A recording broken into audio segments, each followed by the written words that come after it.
Ditching jobs for something better.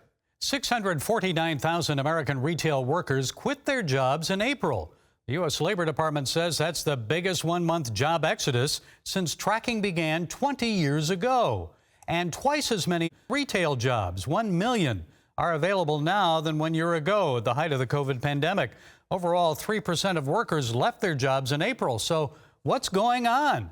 Dan Celia, Financial Issues National Radio and TV host, has some answers for us. Dan, it's good to see you. So why are so many American workers, especially in retail, handing in their notices? I think a lot of it is there is still uncertainty, number one, about whether they're going to be able to keep working and stay in their job. They're very concerned about. Some of them are afraid to let go of the benefits they're receiving because they don't want to have to reapply and go through all of that again. And some of them are saying it's summertime. I've been penned up for a long time. I'm not going back to work till September. And a lot of people are saying, you know what? This is a nightmare. I don't have the hours I was promised, or I'm working way more hours than I bargained for because of the understaffing. So you've got some discontentment, particularly in the retail sector. And they're saying, you know what? I'm going to take the summer off. When you all get your act together, I'll come back to work, but I'm still getting my benefits. So it's a huge, huge problem for the economy. And I'm more concerned, Gary, for the smaller retailers and the restaurants. I mean, these guys are hanging on by the skin of their teeth now. And this has been a real problem with them trying to open the doors. And help wanted signs everywhere, Dan. I see them everywhere I go. And is it a matter of money, work schedule? Why are American workers leaving their lower paid jobs? I think it's a matter of money. You know, I really think it's that more than anything else. People are saying, Gary, that, well, you know, these people just don't want to work. You know, these aren't bad people. These are people that are thinking logically about taking care of their families.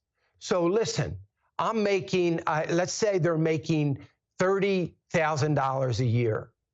And they do the math and they say tax-free income of $32,000 a year if I don't go back to work.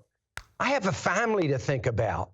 I have to watch my kids. I don't want to pay that, go back to work, make less money, and pay for childcare. There's so many things like that.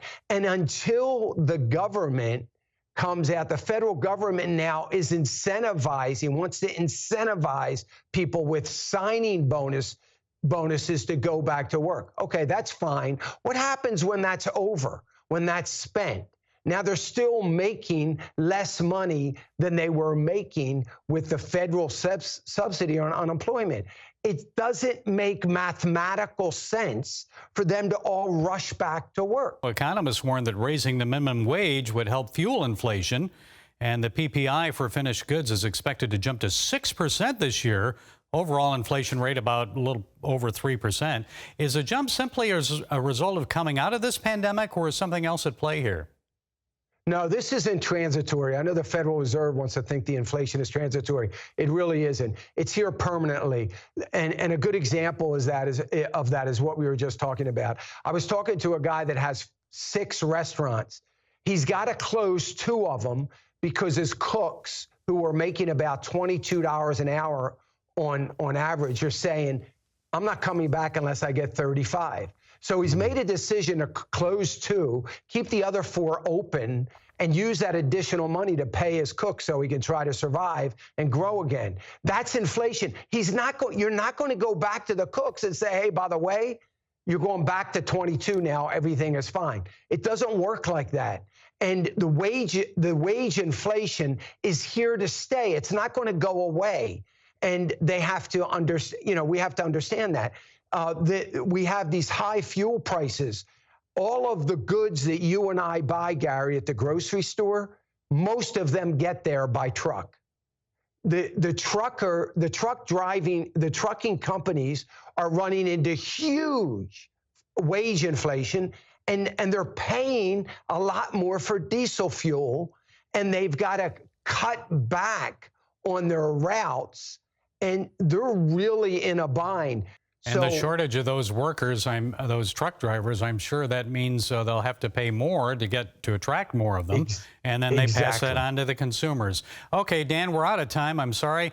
Dan Celia, Financial Issues National Radio and Television host. We appreciate your insights. Thank you, Dan, for being with us. It's great to be here. Thanks, Gary.